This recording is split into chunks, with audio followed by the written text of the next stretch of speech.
Udhayanidhi Stalin sir AC கேரவான்ல உட்கார்ந்துட்டு சொகுசு விமானத்துல ஃப்ரெண்டு கல்யாணத்துக்கு போற ஒரு போலி அரசியல்வாதி கிடையாது. இந்தியான ஒரு பொண்ணு சத்யராஜ் மக அதெல்லாம் நேற்று வந்த உதயநிதியை நேற்று வந்த விஜயை பார்த்து உதயநிதிக்கு பயம் இல்லைன்னு பேசுற. எங்க நீ தைரியமான பொம்பளை. இந்த அண்ணா யூனிவர்சிட்டி விவகாரத்திற்காக இந்த வழக்கை சிபிஐக்கு மாற்றும் வரை நான் சாகும் வரை உண்ணாவிரத போராட்டம் நிற்பேன். செய்ய பார்ப்போம்.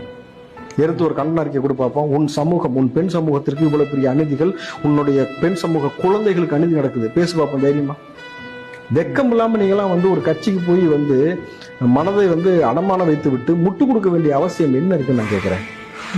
உங்களுடைய வாழ்வாதாரம், உங்களுடைய அடுத்த வேலை உணவு என்பது திமுக போடக்கூடிய காசுல தான் இருக்கா?